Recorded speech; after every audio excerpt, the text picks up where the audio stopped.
Sup, guys? So back with you right again, man. Almost on no sleep as usual. Thanks for everybody who hung out last night for my bracket video. Hopefully you guys got something out of that. Hopefully the bracket does decent. We're going to talk about the bets today, man. I know I've already analyzed some of these plays, but I will actually first say I finally went and checked. I went 1-1 yesterday. It was a slight loss. Florida Atlantic didn't get there. I mean, they had a good first half, fell way behind in the second half, tried to come back, didn't get there. Very unfortunate. And then Houston Rockets won for me in the NBA. So NBA continues to be a good sport for me while college basketball continues to suck, which is why I'm going to have two college basketball plays today. Usually I have about 4 plays throughout the first round. I get pretty selective. I like the second round better, man, because the second round, one of the good things about the second round is if you find a big favorite that like almost lost in the first round, but they got through, you can look to them in the next round because they tend to be more motivated because they just got a scare, and maybe that first tournament game they just came in a little bit cold. So there is that way to look. In the first round, though, there are other angles you can look at, like big conference teams that kind of dropped out earlier in their conference tournaments and didn't look good the last time we saw them tend to be a little bit more hungry because they didn't look good and they're well rested and coming off a bad performance. So kind of like what I always say with buys and stuff. So those types of teams usually tend to be worth a little bit of a look in the first round of the college basketball tournament. Then teams, especially big conference teams that ran through the entire conference that were going to get into the tournament anyway, even if they didn't win, those teams that went all the way to like Sunday, those teams are at a bit of a rest disadvantage. So that is one of the teams that I'm going against here with my bets, where when I first analyze, I'll talk about when I get to that game. And then totals, there are ways to look at totals. I don't really play totals in college basketball, but I think more often than not, you want to be looking towards unders in the first round of the college basketball tournament because March Madness, NCAA tournament, whatever you want to call it, because usually the teams are not that familiar with the venue, even though it is usually a college basketball arena here. It gets crazier in the Final Four where they're usually playing in a big like football stadium or something, so the sight lines are all messed up and it can really affect three-pointers. That's why I did have a team total on Alabama in the Final Four last year for that reason. I had them under, and it barely came in. It came in by like a point, I think. They were hitting too many threes early, so I didn't handicap that one totally correctly. But, I think that the idea was right.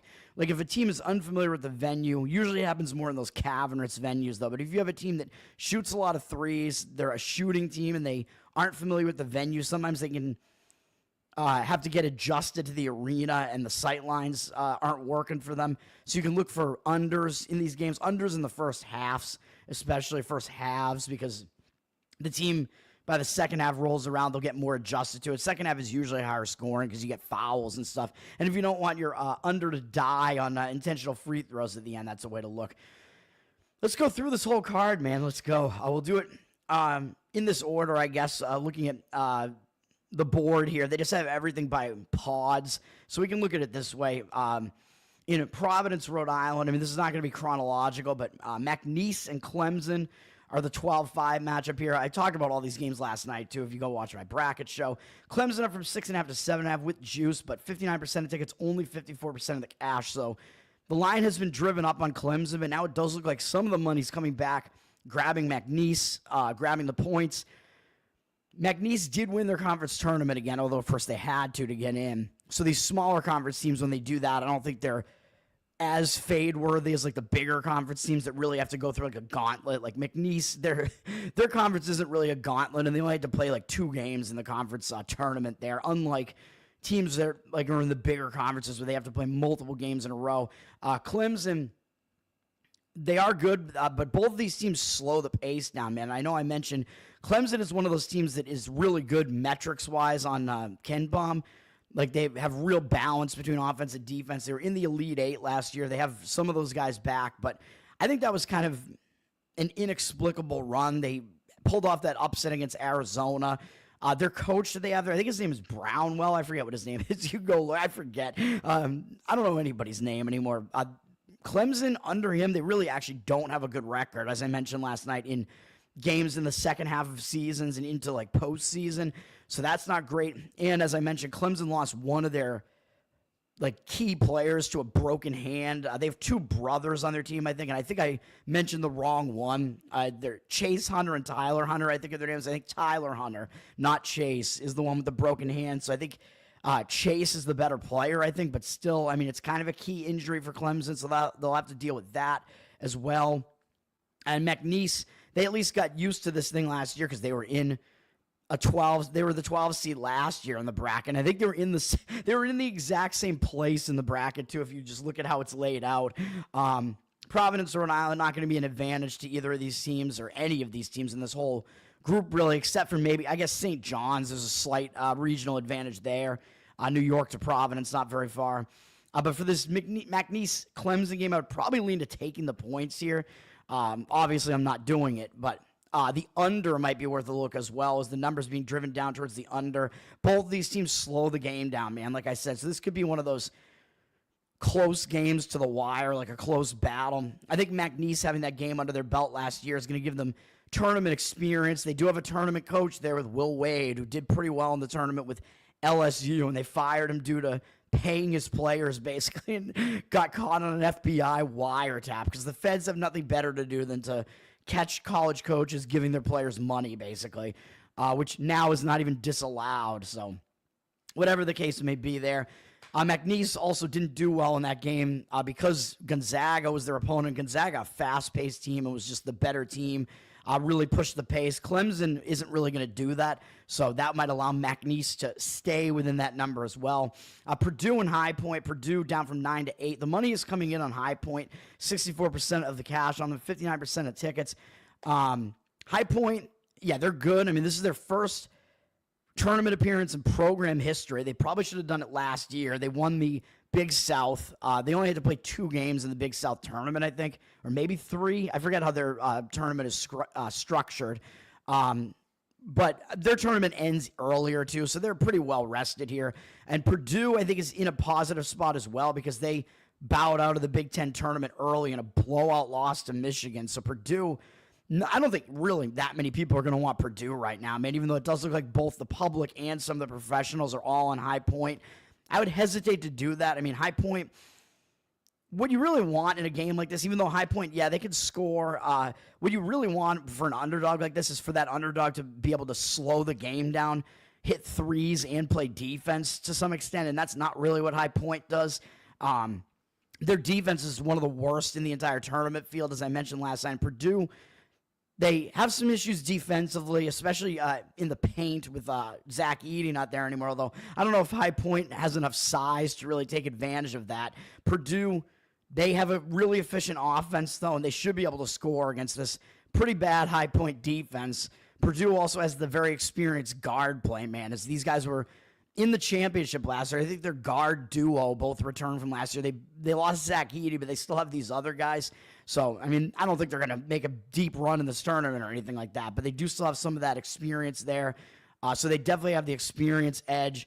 High Point, interesting situation with their starters were playing so badly in the Big South final. I mentioned this on one of my other shows that Huss, their coach, benched them all and played their bench players, and their bench players won that game. So if they put their starters back in, it's going to be this weird like chemistry shakeup, I think. So I don't really want to have anything to do with this game. I might agree with the over. The total's gone up on the over. I mean, High Point's defense is bad. Purdue does play slow, though, so that's what would worry me about the over, even though they do score very efficiently. Should be able to do so against a bad High Point defense, as I already pointed out. High Point wants to try to play fast, though, and Purdue's going to try to slow the game down. With Purdue being the better team, I don't think it's the greatest matchup for High Point. Arkansas and Kansas in the 7-10 matchup here. High Point and Purdue is 4-13, I believe. Arkansas, Kansas, 7-10 matchup, also being played in Providence in a different region of the bracket, though, because these pods are kind of laid out all over the bracket. Kansas up from 5-5 with juice, 62% of the cash coming in on them, 72% of tickets on Arkansas. I agree with Kansas here. This is the lowest they've been seeded in the Bill Self era. And Bill Self, I forget what the other stat was. I think Bill Self Well, I know Kansas hasn't been eliminated in the first round since like 2006 or whatever, when they got upset by Bucknell as, I believe, a 3 seed. Very weird loss there by like 1 point or something right at the end. I kind of remember watching that game. It was a low-scoring game. I was in college.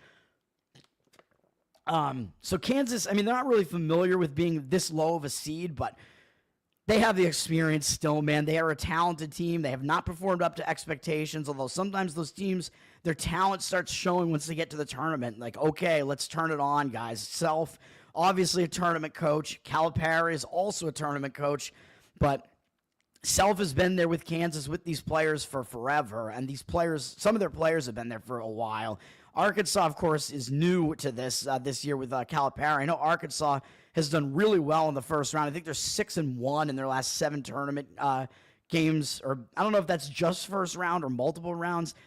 Probably just first round, because they get eliminated in these tournaments. They've done well in the tournament over the recent years, but that was under Musselman and not Calipari. And I know Calipari is also a good tournament coach. He's never been an underdog, I think, in the first round of the tournament. I don't think he was ever a first-round underdog at Kentucky or Memphis. So he's in kind of a weird situation here right now. He's in this weird bubble matchup here. Arkansas wants to play fast. Kansas wants to play slow. Kansas is the better defensive team. Arkansas is getting a couple of their players back. Like I mentioned, Boogie Fland, one of their best players. Although when you bring these guys back in, it's going to be a little bit of a chemistry thing, and these guys have to readjust to it all. I think Fland, he's their starting point guard, so that can really be a shakeup. Although I think he's going to come off the bench in this game so that it's less of a chemistry issue, because Calipari understands that. I guess he knows what he's doing. All that being said, I still like Kansas, though. I mean, I think Kansas has just severely underperformed their talent level this year, man. They are more experienced as this like intact unit. They're not used to being this low in the tournament, although obviously something has to give, because Calipari has never been in a situation where he's had a team as an underdog here. But the money is coming in at Kansas. Looks like a pretty strong market. Kansas does have the better defense when it comes down to it, and they're the slower team and the more experienced team. So those are things I look for in the first round. So that all kind of adds up. And then Omaha against St. John's in the 215. St. John's up from 18 to 18.5. 86% of the cash coming in on them, 83% of tickets. So they're public. It looks like some of the money is also coming in on them. I don't want to touch Omaha. As I keep saying that they're an overrated team, and they keep just doing it and getting through. So we'll see what happens. I wouldn't want to lay the points with St. John's either, though, because, again, St. John's, they have not been in a situation like this in a long, long time. This is like 90s, like maybe into 2000, like the last time St. John's was really like this good, back in the old Big East, when the Big East was a gauntlet. St. John's also, they play fast, but they can't score that well, so that's not as great an indicator for like covering a really, really high point spread here. Omaha, they do take threes. They can hit threes, so there is that, even though, again, I don't think they're very good defensively. St. John's is certainly the way better defensive team. I'm going to leave the game alone, man. Obviously, like I said, I mean, if you want to go with the sight line factor and look towards, unders in the first round or whatever, or first half, I mean, or something like that, have at it, I guess. St. John's also, like I said, a little bit of a location advantage with it being in Providence there. Alabama State and Auburn. Auburn's up from a 32-point favorite to 32.5 with juice, with 68% of the cash on them, and Alabama State 51% of tickets on them. This is one of the biggest spreads that you'll see in the men's tournament, man. It almost looks like a women's tournament spread. Alabama State, of course, one of the lowest teams in the entire tournament. They won in the play-in game 2 nights ago. On Tuesday night, they beat St. Francis at the buzzer. So it was a dramatic win, but a lot of times when a team wins in that play-in round and they get a close win like that, it gives them momentum coming into the next game, and it like gets rid of those nerves because, hey, you already have a tournament game under your belt. The travel's not going to be a problem for them because they're only going from Dayton to Lexington, Kentucky, so a very short travel for Alabama State there. So none of that's going to matter. So actually, there are some situational edges to Alabama State there, but this is just such a mismatch, man. And Auburn, I think they're going to come out a little bit angry after losing 3 of their last 4 games, getting bounced from the SEC tournament in their I think they won 1 game in the SEC tournament. They played 2 games. They won 1 and lost 1. big game that they lost against Tennessee in the semifinals, but still, I think you're going to see them come out angry. Whether or not they're going to cover this huge spread is a different issue. With Alabama State having at least a little bit of momentum after that win and not having to travel very far to play here. The Auburn fans likely will show up. Not too far of a travel up to Lexington. We will see. The team that has the biggest home advantage, which is going to be weird if Louisville winds up matching up with Auburn in the next round, is Louisville against Creighton here. Louisville, I lean to Louisville in this one. They're sitting at a 3-point favorite again. It was 2.5 for a little while. Looks like the money late is coming in on Louisville. This is going to be the first game to be played at 12:15 Eastern here. 57% of the tickets, 62% of the cash coming in on Louisville. I like Louisville in this one.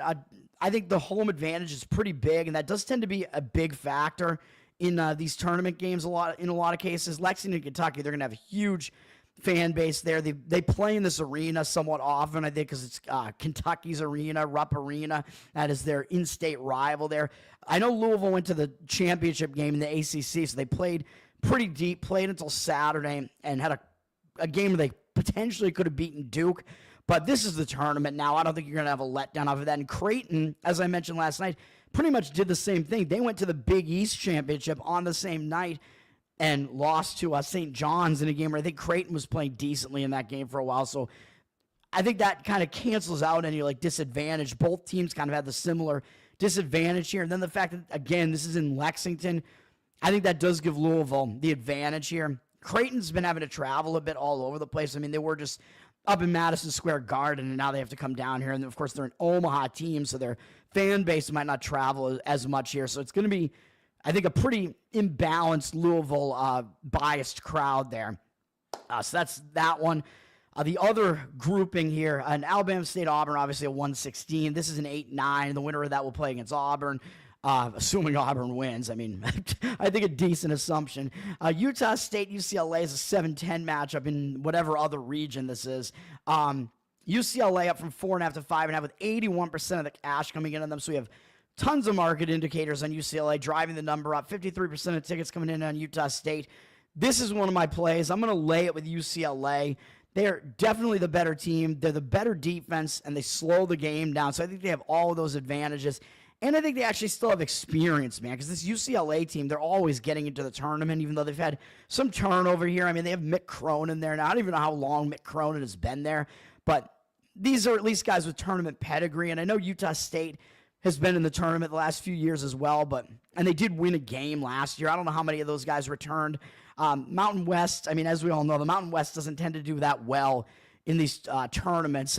If San Diego State is any indication. But even still, I think this is, put that aside. I mean, that's just kind of an extra factor, a bonus factor, because I think everything else lines up nicely for UCLA here. I mean, I think the fact that they play in a power conference, the experience, and the fact that this is in Lexington, I think will actually help UCLA, because in the new, them being in the Big Ten now, they had to travel all over the country. So they were in the Eastern time zone, kind of the Midwest area once or twice this year. And they actually did win at Indiana, which I won on UCLA in that game. It was a bad spot for Indiana after they upset Michigan State, I think. So that's going to help UCLA as well, because Utah State's not used to coming here out of the Mountain time zone. Both teams lost somewhere in their conference tournament, so there's no real advantage one way or the other there. Both teams probably going to show up after a loss in their conference tournament. But again, I think the matchup also favors UCLA because they're that slow down defensive team. Utah State can score, but they don't really play very good defense, and they are a faster paced team. So if UCLA is able to slow it down, play defense, they should be able to get this one done. I think in the KenPom metrics, I think he has Utah State as a pretty overrated team as well, like high up in the luck index. I know they're probably going to be happy that they got in when it came down to it, because they were kind of a bubble team. But when you get into situations like this, a lot of times with these 8-9 and 7-10, even if a lot of the public is still kind of jumping in on one side, although I pointed out only like 60% of people are picking UCLA to win this game, so they're not being overpicked or anything like that either. So I do like taking them in brackets as well, because they're favored by a little bit more than what they're being picked. But in these situations, when you have like a 4, 5, 6 point spread in an 8-9 or 7-10 matchup, those teams tend to advance more often than not. Of course, we need UCLA to cover a number, as a slow-down defensive team, which is a little bit worrisome, but I think they get it done. I think they have the edges here as far as experience, I think location, even though that doesn't sound right, as I already pointed out, because they've been traveling around the country in the Big Ten, and better defense and slow-paced team. That's what you want to look for here. So we'll go with UCLA, and then Wofford and Tennessee. Tennessee up from 18 to 18.5. I like the under in this game. 75% of tickets, only 69% of the cash. So Tennessee's public, of course. I would not lay it with Tennessee, man. I think this game could be surprisingly close. I mean, Wofford has a really ugly-looking record, but I pointed out when I took them in their conference tournament, they won the SoCon, right? Yeah, the Southern Conference or whatever. I took them in the final there because I said they're pretty undervalued right now, man. They played a pretty strong out-of-conference schedule, so they are pretty battle-tested. They're a decent team, and they're one of those dangerous upset candidates, which not in a 2-15 matchup against Tennessee, I wouldn't say, but they do like to play slow. They do hit threes. Tennessee is really well at they do really well at defending basically everything, though, so they can certainly defend the three. So I don't know if it's the greatest matchup for Wofford. I think if Wofford was playing like a bad defensive fast team, Wofford would be more of an upset candidate, but the under makes sense here. The total's up to 133.5, 62% of tickets and cash on the over. You got two slow-down teams here, man, and Tennessee, not that efficient of a scoring team. They're mostly a defensive slow-down team. They will grind you down and really play these grinding, low-scoring games. Wofford, even though they can hit the three, I think the three might not be falling against Tennessee's defense. Wofford, like I said, also wants to play slow. Both of these teams do. So an under, I think, would make sense. An under in the first half might make even more sense because these teams are not familiar with this venue or each other. The venue a little bit better for Tennessee because it's in Lexington, so their crowd will show up for this, although Wofford's a Southern team as well. They're not that far away, but obviously the Tennessee fan base is a lot bigger, so not going to play the side, even though if you look at the market read, it looks like taking the points with Wofford would make sense. Again, Tennessee plays so slow and has some issues scoring such that it might make it difficult for them to cover a large number like that. Then we got in Wichita, Kansas in the Midwest, the 116. Houston against SIU Edwardsville. Houston up from 27.5 to 28. With juice, 65% of tickets on 52% of the cash coming in on Edwardsville. So the money coming in on Edwardsville, very low total here at 126.5 down to 126. I mean, we know what the deal is here. SIU Edwardsville, not a very good scoring team at all. I think both of these teams, I think, might want to play slow. Houston obviously wants to play very slow, and they play defense. Houston is so good defensively, and SIU Edwardsville is such a weak team that SIU Edwardsville's team total in this game is like in the high 40s. I think it's like 48. So you can have some fun betting SIU Edwardsville to go under their team total of 48, man, and see how low it can really go playing the limbo there. Obviously, I think Houston advances here. Will they cover is a different story. I mean, I never really want to lay huge points like that with Houston, a team that just plays way, way, way too slow, although this is also a pretty big mismatch. And it's in Wichita, which is a little bit far from Houston, but I think the Houston fans probably are still going to end up showing up to that. SIU Edwardsville actually not really that far away either, over in southern Illinois. So that's that game. Not really an interesting game. Georgia-Gonzaga is the 8-9 matchup in that same region. Gonzaga up from 6.5 to 6.5 with juice, so the money's coming in at Gonzaga. Pretty heavy favorite for an 8-9 matchup, man. You usually do not see that. 56% of tickets, 70% of the cash coming in at Georgia, though. So some of the money coming in at Georgia. This is a very strange matchup of different styles here, man. And just a lot of differences in this game. You have Georgia. They like to play a bit slower, play defense. They're in the SEC, so they had a much bigger gauntlet of a schedule this year, played way stronger competition. So I could see why the cash is coming in at Georgia there. Gonzaga, they like to play fast. They play in the West Coast Conference, so they play a weaker slate of teams. Although Gonzaga is Gonzaga, man. I mean, they seem to just always be here. They're always one of the better teams, pretty much, in college basketball. They're very experienced with this. My phone is my watch, is telling me to update its software, so I'm doing that right now, too. It's buzzing, man. It's vibrating on my wrist. Gonzaga, I mean, they have more experience, which I think that's kind of why I don't really want to try to play Georgia here. I mean, I don't know which team is going to win out in the pacing contrast, but Gonzaga is the better team, so it's probably more likely that they will be able to speed this game up. Gonzaga has more experience. I mean, it's still Mark Few there. They still have some of these guys that have been there for the last year or two. This team has been in the tournament many, many years in a row. So, I mean, it's all, it's par for the course. They're absolutely used to it. It's not a great venue for either of these teams, or not a great geographic location. It's further away for Gonzaga, I think, coming in from the Pacific Northwest or the really eastern Washington. But still, I mean, Gonzaga, as I've been saying all year, they might be the most underrated team in the country. As Ken Baum has them as a top 10 team in the nation, and yet they're an 8 seed. So again, I said if they match up against Houston, Houston's probably pretty mad about that draw, man. Even though I think Houston should win that game because it's a quick turnaround time with a slow-down defensive team. Usually that team does have the edge. And probably they'll have more of their crowd there. Though Gonzaga has a decent fan base as well. So a little bit pretty dangerous actually for Houston there.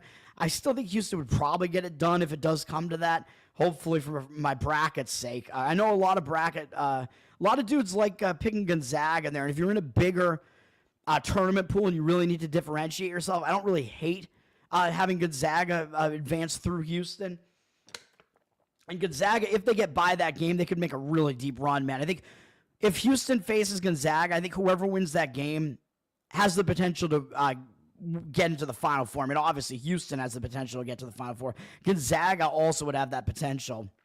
But Gonzaga, fast-paced team. They're not as good defensively. They're a really good offense. I mean, that's the way that it always is for Gonzaga. I mean, you know exactly what you're getting. But in this game, Georgia, again, they're new to this. They rose up out of nowhere this year, and a lot of times those teams fall a little bit flat in the tournament, even though they're definitely happy to be there.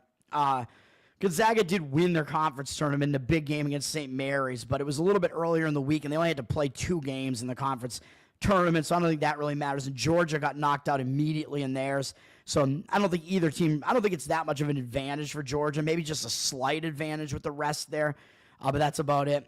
Drake and Missouri. Missouri's 6-point favorite, and 60% of the cash coming in on them, 75% of tickets on Drake. I know some professional guys like taking the points with Drake here. I'm not as sold on it. I kind of liked it initially when I saw the bracket come out. I'm like, oh, because Drake is a crazy slow-down team, man, and Missouri is a fast team.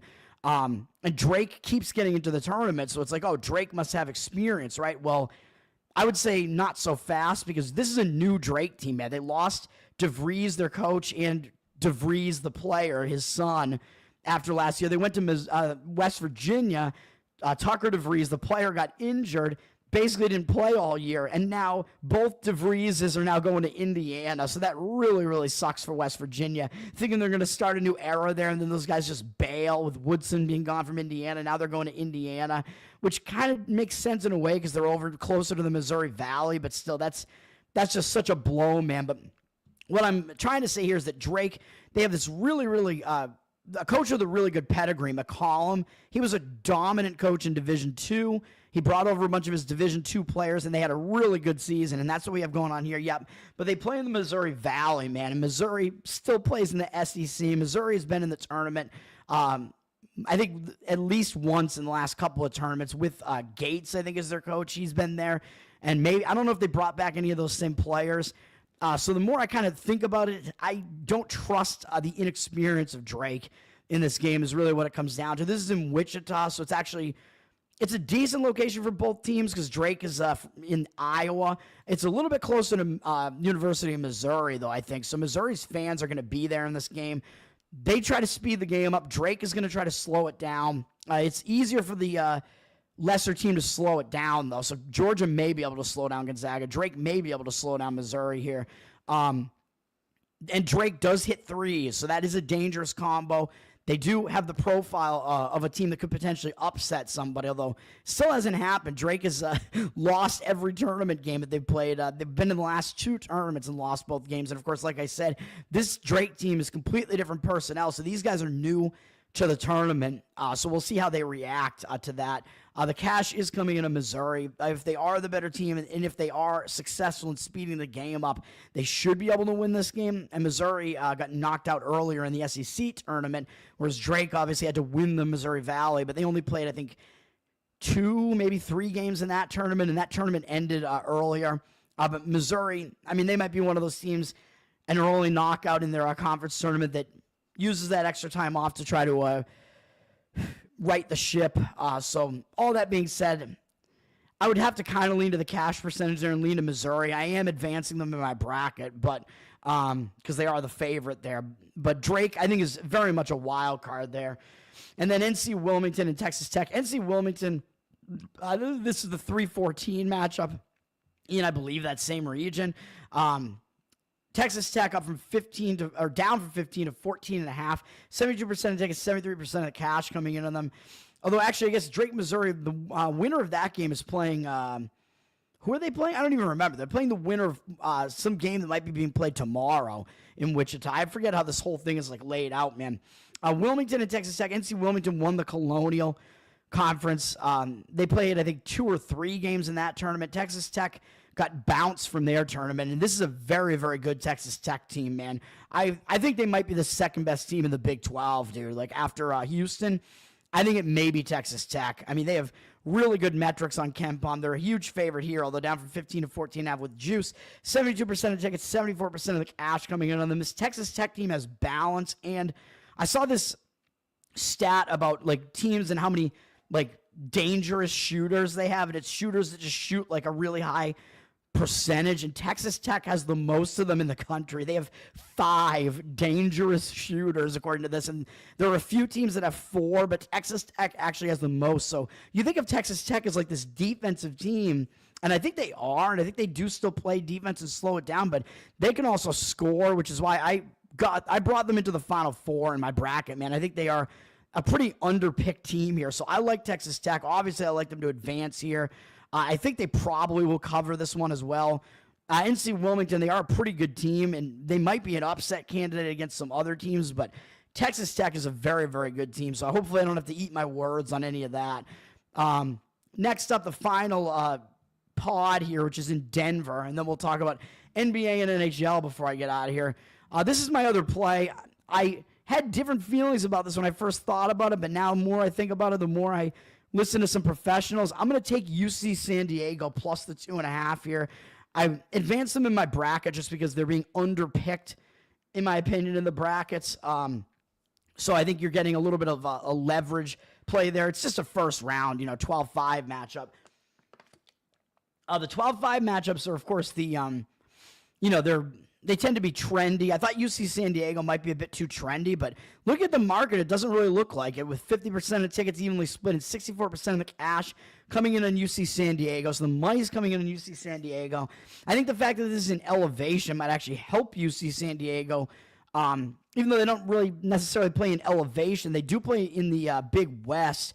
So traveling into the Mountain Time Zone is less strange than I think Michigan having to go out into the Mountain Time Zone and play this weird late game at 10 p.m. Eastern when Michigan is a Central Time Zone team. And on top of that, Michigan just played on Sunday, and they won the Big 10 tournament. So I think that will overvalue them a little bit, because Michigan went from being this team that everybody was shitting on because it's, Michigan, they only win close games, man. They're not as good as you think. And yeah, KenPom still has them very high up in the luck index. So that is true. That Michigan has won a lot of close games. My first reaction to that was, well, that means Michigan is battle-tested. They played in the Big Ten. They played better competition this year, and winning those close games should prepare them for the tournament. And they have Dusty May there, and he's a tournament coach. He was with FAU. But then the more I thought about it, I'm like, yeah, but Michigan made that run all the way through the Big Ten tournament, although I think they only had to play 3 games, but they still played on Sunday. I mean, UC San Diego did win theirs on Saturday, but they only had to play 2 games in that tournament, so I think they're a little bit more rested. A lot of times, like I was mentioning, these teams like Michigan that win their conference tournament in one of the big conferences, the power conferences, and run through those big teams, and they win it kind of dramatically. Michigan beat Wisconsin dramatically, win it dramatically against another good team, and it's unnecessary because Michigan, they were going to be a 5 seed even if they didn't win, which is ridiculous. So Michigan, kind of an underseeded 5 maybe. But I think the fact that they went through all that, man, and just it was all for nothing. I just don't think that that's really that good. So I think they are going to be the more tired team. They are the better team, but it's not by that much. And I think being in elevation, I don't think is that great for them. And UC San Diego, they play similarly to Michigan, but so both teams are balanced. Michigan is somewhat better on both offense and defense, so both teams balanced. Michigan is the somewhat better team. That's what KenPom will tell you, but UC San Diego is only about 10 or 12 ranking spots below Michigan in KenPom's rankings. And Michigan is higher up in his luck index, like I said, because they won all those close games. So even though, that battle tests you, and UC San Diego is a little bit less battle tested, it does mean that Michigan is, so hopefully this doesn't come down to a close game, basically, because Michigan knows how to win close games. So I am a little bit worried about that, but that's why we're taking the points, man. So if it's close, UC San Diego hopefully will get within the point number at least there. It was 3 at one point, down to 2.5. Hopefully, missing out on the 3 doesn't really matter here. But anyway, so again, hopefully UC San Diego at least just comes within that number. Even though with that number being so small, you're kind of saying they're probably going to win the game if you're going to play them. They're definitely balanced. UC San Diego has really good offensive ball movement, and they can hit threes, and they play slow. So again, that does profile as an upset candidate, man. Problem is that they are very inexperienced. They're new to the NCAA tournament. They're new to Division I. This is their first year out of the transition period where they're actually eligible to be here, and they got here. But I think on the other hand, that's going to make them like loose. It's going to make them free rolling rather than nervous. I think they're going to be excited. Like, hey, we get to play Michigan, who's like a blue blood. We get to play them in this tournament. I think that's a pretty big deal. I mean, you could argue the same thing for High Point. It's just UC San Diego is much better than High Point. So I think this sets up better for UC San Diego for all those reasons there. And again, the slowdown style is not what Michigan wants to do. And with this game being lined this close, UC San Diego may be able to win the pacing battle here and successfully slow it down a bit, whereas Michigan wants to try to run a bit more. And I think UC San Diego also doesn't really turn the ball over that much either, if I'm not mistaken. So a lot of decent I don't know what was I going to say. They profile pretty decently as an upset candidate is what I should say. So we'll be on UC San Diego. Yale and Texas A&M. Texas A&M up from 7.5 even money to straight 7.5. 70% of tickets, only 67% of cash. This is also in Denver.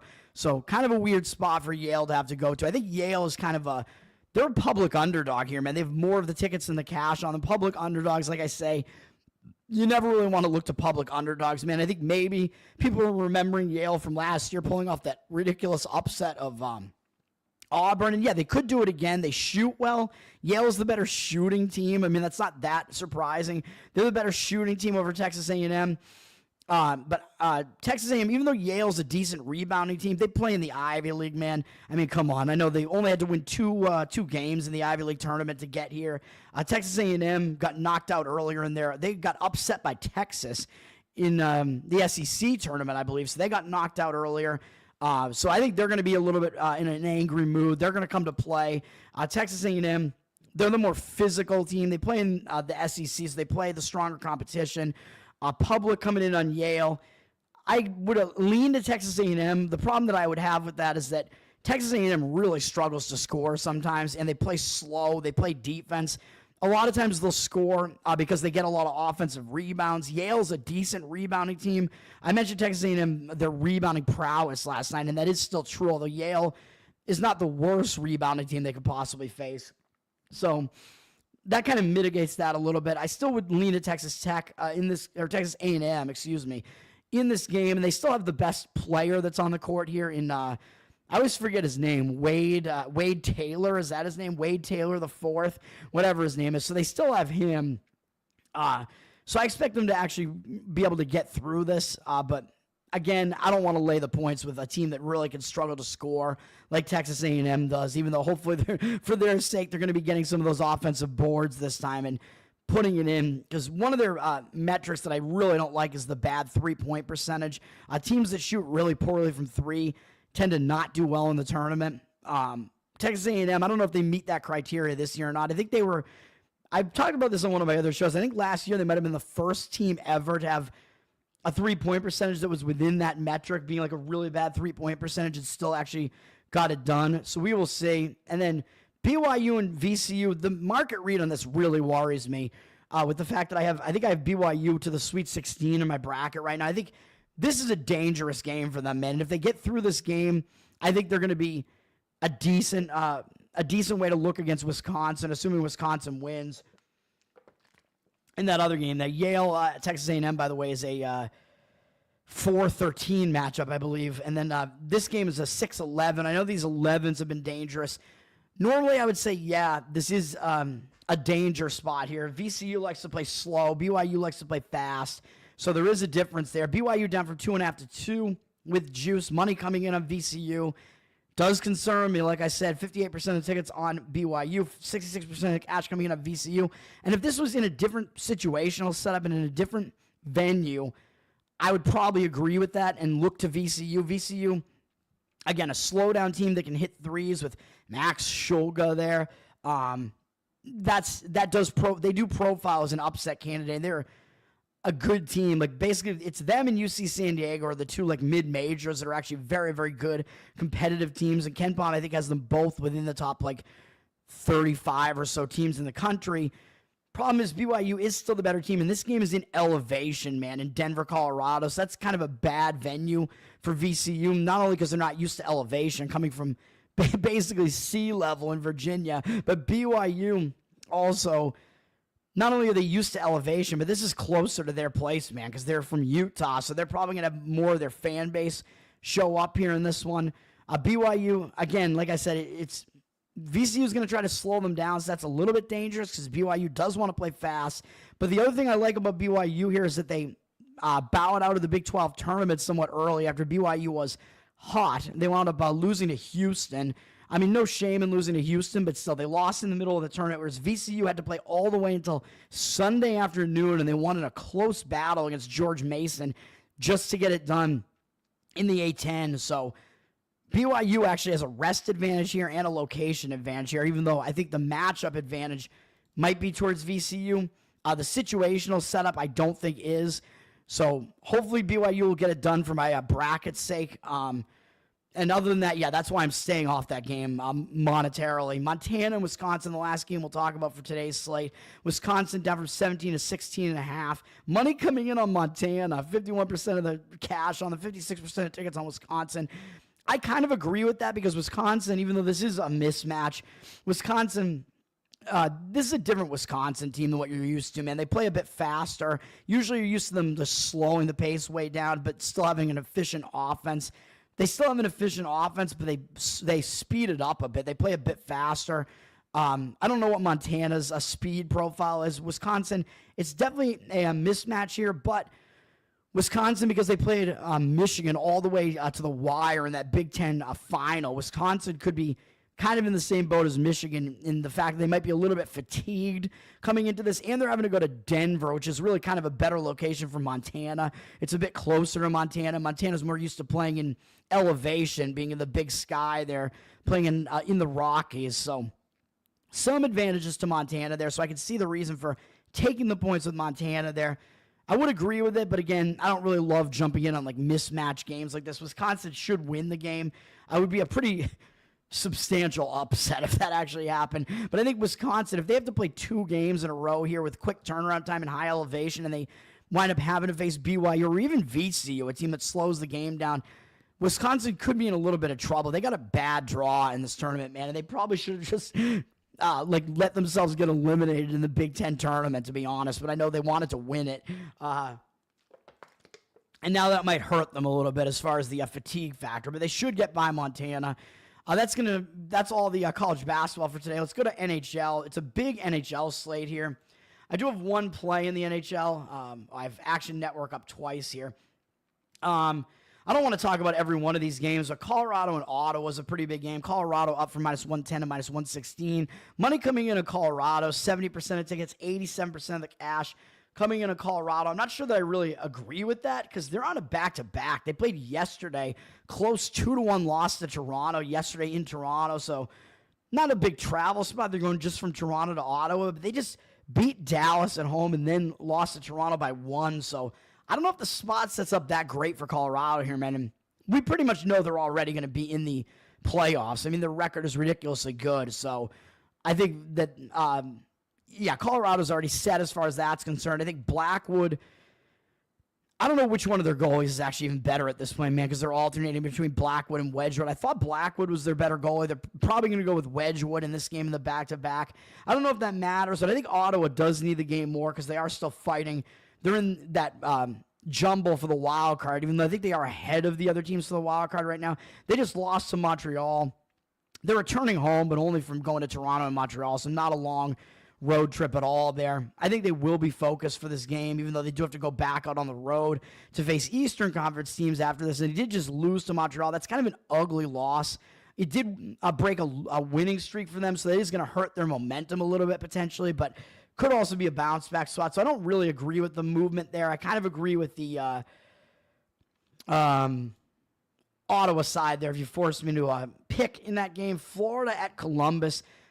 I don't know if I even want to talk about this game. I mean, Columbus is kind of falling apart. Florida, on a 2-game loss streak, they've lost 3 of their last 4 in the middle of a road trip, but they've now had 3 days off, so I think that rest is going to help them kind of break that losing momentum, even though they do have Washington up next. This is a revenge game for Columbus because Columbus just lost to them on March 6th, so there are some reasons to maybe look to the Columbus side here, but I think Florida may bounce back from those losses. Columbus also on a bad loss streak, man. It's like they got into a position where they could be fighting for a wild card, and they still are, so they're going to have to play. They're going to be playing hard, and they do have a couple of days off after their most recent loss. They're not going to overlook Florida here, obviously. It's just a matter of, is Columbus good enough? And I don't know that they are. I think they might miss the playoffs here, man. Their defense isn't really good. And it's a nice story, but Florida now from minus 185 to minus 183, but 75% of tickets, 98% of the cash coming in on the Florida side.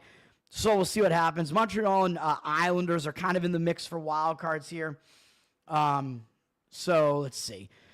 Montreal just beat Ottawa 6-3, a big win over another wild card team. Islanders just beat Pittsburgh, which is an easier win. So probably Montreal's in a little bit of the worst spot here, feeling a little bit high on themselves. Going down to the Islanders. Islanders just got a couple of wins out of the way. Well, they beat Florida, and then they didn't suffer a letdown. So that's kind of crazy, I guess. And now they're coming back home from that quick trip to Pittsburgh. I think it sets up a little bit better for the Islanders in this one. And they might need the game more, but the money's coming in on Montreal, driving the Islanders down from minus 140 to minus 126. So I don't really know what I think about that game, really. We'll leave it alone. Vancouver at St. Louis. St. Louis is in a position where they're having a battle to get a wild card spot as well, man. Vancouver a little bit more safe in there, being in the playoffs, and they're coming off a big win over Winnipeg. That's a huge win there. And now they are starting a road trip, and usually you are focused to start a road trip, but they could be in a bit of a letdown for smacking Winnipeg 6-2. Could be a bit of a letdown. St. Louis is just kind of on a nice momentum run right now, trying to get into the playoffs here. It looks like probably Binnington is going to come back as they've been alternating back and forth. He's probably going to be back in net here. They've won 3 games in a row, although the best of those wins was against Minnesota, who I said is kind of an overrated team. They have been traveling kind of a lot, though, so that would worry me a little bit about St. Louis, that they've been going to all these different cities here recently on this road trip, and now they're back home again here. Still going to be focused, trying to get a wild card spot and playing against Vancouver, so I still lean that way, but it's not going to be a play. St. Louis up from minus 125 to minus 140. 75% of tickets on them, though, so they look actually public with 76% of tickets coming in, or cash coming in on Vancouver, even though St. Louis looks like the lines moved up on them. Looks like the cash percentage is not agreeing with that and coming in Vancouver, so now I don't know what to think about that. The game I'm actually going to play is one of the ugliest games on the board, and that is in this Nashville game here. Let me see. Oh, I accidentally minimized the Chrome here with StreamYard. No, not UCLA. Nashville. I'm going to make a split bet on the Nashville Predators here. Half on the puck line, minus 1.5 at plus 145, and half on the money line, minus 170. So you're paying a little bit more than what you would on like a normal bet, but what you get here is if they win the game outright, then they will, at least you'll win the bet, because the part of it that you'll lose if they only win by 1 is, you'll lose like less money that way. And if you can find a book, I don't think DraftKings does this though. They do it in the MLB. They do it with run lines where they actually offer the 1 on the run line, which is definitely advantageous. I like doing it in the MLB because then your bet will actually push if they win by exactly 1. It seems like they don't offer it in the NHL though. So whatever the case is, Nashville's up from minus 165 to minus 174. No percentages on this yet, but I think this is a bad spot for Anaheim. They just came off taking Dallas into overtime. This Anaheim team, they're not going anywhere, and that was a huge game. Playing that game in Dallas. Now they're playing a third straight road game. I know with days off in here, but Nashville, I mean, not a team that's really going to draw your focus if you're coming off a big game against Dallas. And Dostal, Anaheim's best goalie there, is probably going to be rested in this one after a big game like that. He might not be, but you might get Dostal in that here. Or not Dostal, Husso, the Hussy in this game here. So that might be the case. And then they do have a big game against Carolina up after this, which Carolina is kind of always going to draw your focus. And they already just beat Nashville back on Friday the 14th, so not Friday the 13th. So Nashville has a little bit of a quick revenge angle here as well. So you got Anaheim coming off a big game, going to overtime with Dallas. They're in a hangover / letdown spot here. Nashville, on the other hand, I think is in a very positive spot, not only because it's quick revenge for Anaheim, but they were just on a Pacific Coast road trip. They came back home, and I always tell you, when teams like this come back home from a road trip that takes them far geographically, a lot of times they don't have a good game in that return home spot, and they did not. St. Louis beat them. I don't remember if I was on St. Louis in that game or not, but St. Louis beat them. And now when that happens in that second game back home, you've gotten what you need to do out of the way at home, because the reason why the return home spot is bad is that you tend to get a little bit distracted. So now that you have those distractions out of the way, you can focus back on hockey. And that second game, you tend to be focused, even though they do have Toronto up next. I think they're going to be focused here, man, because they lost to Anaheim on that road trip, and that was the loss that ended their 4-game win streak there, too. So I think you're going to see focus out of Nashville. And not only was that return home spot bad, but they were coming off an overtime game against LA as well, so that was a big game. So they were in kind of a hangover spot as well there. I think this is where they right the ship. It's a good spot for Nashville there, and their line is a decent favorite for a reason, man. And that's because they're not as bad as their record looks, although I've been saying that all year and they keep losing, but whatever. Tampa at Dallas, such a big hockey slate here, man. Tampa kind of just rolling right now. They beat my Boston Bruins in revenge, kind of a big win there, and then beat Philadelphia. Who cares about that? Now they're starting a road trip. And, I mean, it's a big team like Dallas. When you start a road trip, you're going to be focused to start that road trip. You want to get it off on the right foot, especially if it's against Dallas. But Dallas is going to be focused as well, because in that game against Anaheim, that was a return home spot off of an overtime game against Colorado, and they played Winnipeg the game before that. So that was a bad spot for Dallas. They won the game barely in overtime, so that might scare them as well. And it was one of those bad spots where now they're playing a second straight home game here. So they should be focused as well. So I think you're going to get both teams focused here. Dallas is down from -135 to -115. Don't know if I necessarily agree with that, but both teams are in pretty positive spots there. So I don't really have a lean one way or the other in that one. Winnipeg, Edmonton, also a huge game, obviously. Winnipeg, let's see. Winnipeg just lost 6-2, an embarrassing loss to Vancouver. Maybe they were looking ahead to Edmonton here. They played an overtime game in Seattle the game before that. I think maybe they got caught looking ahead, so I think you're going to get a better performance out of Winnipeg in this one. Edmonton beat me and just absolutely crushed Utah 7-1 in a return home spot nonetheless. So I thought it was a good spot to play Utah. Now coming off of that, it looks like Skinner is probably going to be back in net here. It was also Picard in net there for Edmonton. And actually, Skinner has maybe been playing worse than Picard recently, so we'll see. But Winnipeg is the better defensive team still. Obviously, they have the better goalie in Hellebuck. Edmonton, the better offensive team, but Winnipeg, not a bad offensive team. And with Edmonton, both teams are going to be focused here, but Edmonton might be feeling pretty good about themselves after winning 7-1. When you do that to anybody, you're feeling pretty good about yourself, whereas Winnipeg lost 6-2, an ugly loss. I think you're going to get maybe a little bit of extra motivation from their side. Edmonton down from -135 to -119. 88% of tickets, only 70% of the cash on. So Edmonton is a public team here, and the line is being driven down on them to the point where the odds makers are telling you Winnipeg is actually a slightly better team.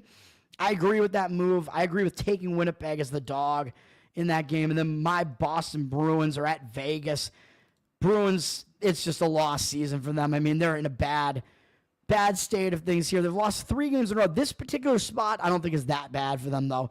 Losing 3 games in a row, losing in overtime to a pretty bad Buffalo team. Now you have 2 days off, and you get to go out on the road, fly across the country, and just forget about the media constantly bashing you, man. I mean, the media is very frustrated right now. Swayman will be back in net for this one after Korpisalo played the last game, so you'll get their better goalie in net, even though he has not been playing well, basically since they gave him all that money with that new contract. But this, I think, is at least a positive spot for the Bruins going out on the road after a bad loss, mired in a loss streak. One of the best things you can do when that's happening is to just leave home, don't listen to the media at all, go out on the road, whereas Vegas is actually returning home from a road trip that took them to Pittsburgh, Columbus, Buffalo, Detroit, and they actually had a bad road trip and lost 3 games on that road trip. They do have 3 days off, though, which is what kind of worries me a little bit. So the question is that extra rest going to help break that losing momentum, and is it going to allow them to get all that home distraction stuff? Because when you return home, you're distracted. Is it going to let them get that stuff out of the way and focus on this hockey game, or is it going to make it so that they're kind of is it going to become more of a distraction where they kind of get settled back in at home? I don't really know, man. And they do have a revenge game against Detroit up after this, and then Tampa right after that. So those are bigger games at least. So at the very least, it is still a return home spot for Vegas and a starting of a road trip for Boston. So it's not the worst spot for Boston. Vegas is a massive favorite, up from -240 to -271. 88% of tickets, 94% of the cash. So their public looks like the cash is coming in on them. But if you wanted to play this game, I would probably take a shot with the Bruins, grabbing them on the puck line there, because I think the situation is decent. And if you grab them on the puck line, they don't even need to win. They just need to come close. So that's how I feel about that. NBA, we have a small slate of NBA here, and I am on one game, and that is the Indiana Pacers, -8.5. You do have to look and see if Halliburton is coming back, because he's been out. He's a game-time decision, but I don't think it affects the handicap here, even though if he comes back, yeah, I mean, it would be a reverse injured player there if he does come back, which would hurt Indiana a little bit because the line would indicate that he is coming back, and it would go up on Indiana a little bit. And, of course, they would have to get used to him being back in the rotation, so they'd have to overcome those chemistry issues, but this is a situation where the Pacers have something to play for and the Nets do not. Pacers down from 9 to 8.5, 62% of tickets and cash on them. So I don't love that. The Pacers are a little bit public. I saw more of the cash on them earlier this morning, but I like how this sets up, man. Brooklyn is coming off another game against the Celtics. Big game for them against the Celtics. And Brooklyn was winning more than half of this game, and they were in this game almost the entire way, man.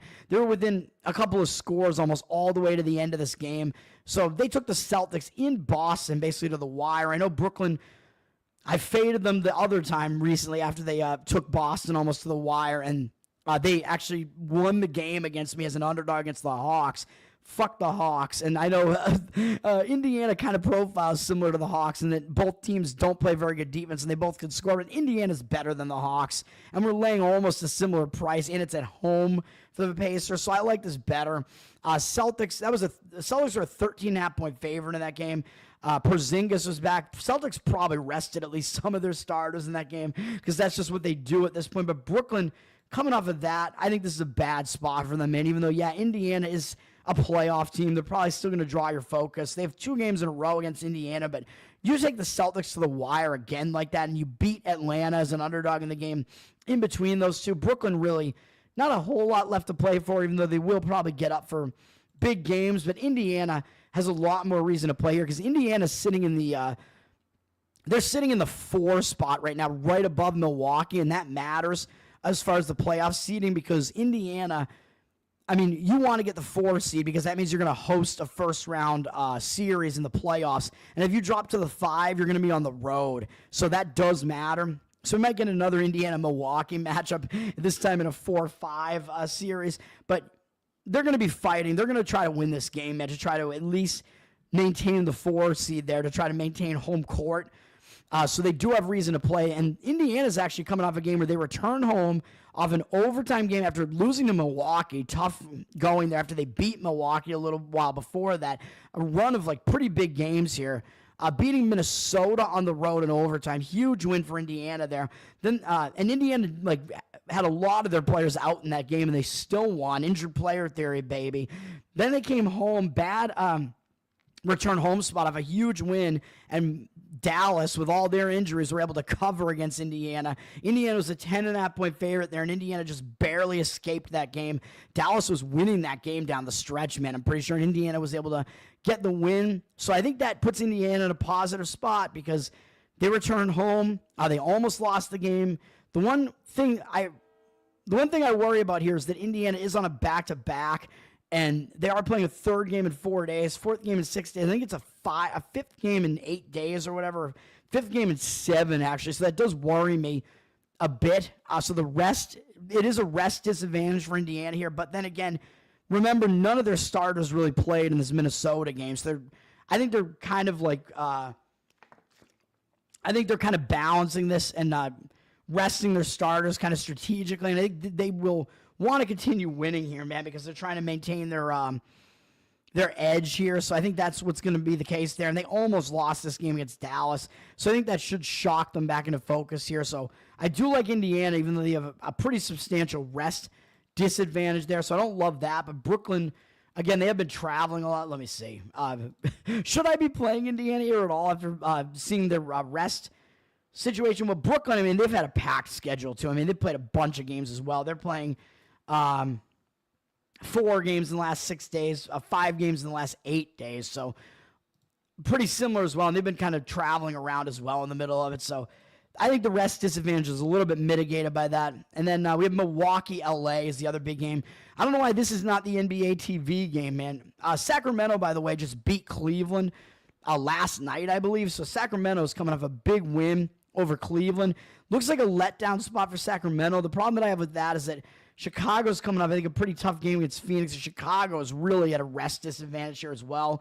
Chicago playing all these games on the road in quick succession. So I don't think I can play the Bulls there. Kings up from 5 to 7, 60% of tickets, 94% of the cash coming in on them. So the market read is all over the Kings. Money coming in on the Kings. I would have to pass on that, even though normally I would say, yeah, you want to fade the team that just beat Cleveland. Cleveland losing 3 games in a row now for the first time all year. But again, I told you that wasn't a great spot for them. So Chicago and Sacramento both in fade spots there. So I'll point that out. Milwaukee and LA, this is a weird one, man. When Milwaukee's actually the road favorite at LA. Milwaukee up from 3 to 3 with juice. Again, the odds makers are kind of telling you what's going on here. Where that means the Lakers still without LeBron, and that means they might be without. Are they going to be without Luka in this game? I don't know. 51% of tickets, 80% of the cash coming into Milwaukee. So the money is coming into Milwaukee. I'm not going to touch this game just because I don't know what's going on with the personnel. Looks like, as usual, Lillard, Giannis are both game time decisions. It seems like they're going to play based on what this line is telling you. Obviously, LeBron is still out. It looks like Luka is probably going to play, and still Milwaukee is this big of a road favorite. Very interesting, very telling. And Milwaukee's lost a bunch of games recently, losing to Golden State. But now they're at least adjusted to the Pacific time zone, and now I think this is a better spot for them. So I do still lean to Milwaukee, even though they just beat LA by 20 at home. So it is revenge for LA, but I think the spot's better for Milwaukee, man. I mean, they lost 2 games in a row, both by double digits against good teams, Oklahoma City and Golden State. Now that they're, I think, acclimated to the Pacific Coast again, I think it's kind of a bounce-back spot, whereas LA is coming off a big win over Denver, man. That was a huge win for them, and that was yesterday. So they are playing a back-to-back, 3 games in 4 days. They're actually, again, playing 4 games in 5 days, man. I've tried to fade them, and the other time they were doing that against San Antonio. Didn't work out well, but they're playing 4 games in 5 days again. I think that's why Milwaukee is the favorite in this one, why they're like laying this many points on the road. And I don't know if LA is going to rest any of their guys here, but I think the spot is way better for LA here, even though it is a revenge spot for them. That was a big win over Denver, big conference win. So I lean to the Bucks. I'm not going to play the game, and that's going to do it, man. Going to do it for me. A bit over an hour here. Who do we got in the chat? JC, what's up, man? Thanks for hanging out again. That's going to do it. We got about an hour until the NCAA tournament starts, man. Go again. Check out my bracket special that I put out last night. There's still probably time, even though I took an hour and a half for it, so maybe not. But we'll see what happens, man. Good luck to everybody with that. My plays today, one more time. Actual plays are UC San Diego plus 2.5, UCLA minus 5.5, both in the NCAA tournament. Pacers minus 8.5, and Nashville Predators minus 1.5 on the puck line at plus 145 for half the bet, and the other half on the money line minus 170. That's going to do it. Tower Gang Tone on Twitter, patreon.com/Tower Gang to throw us some support for the most offensive podcast out there. The reviews of last night's episode are pretty positive. We had a crazy episode last night. That's going to be up. There's going to be a censored version on YouTube. The full version will eventually be up, I think, on Rumble or something. The public part of it should already be up on Rumble. And if you get the Patreon, you'll get all the extra stuff. You'll get the later portion of the episode, the after party part of it. You get the pre-show. Get to hang out with us in a Telegram. That's going to do it, man. Have a good one. Happy March Madness, man. Peace.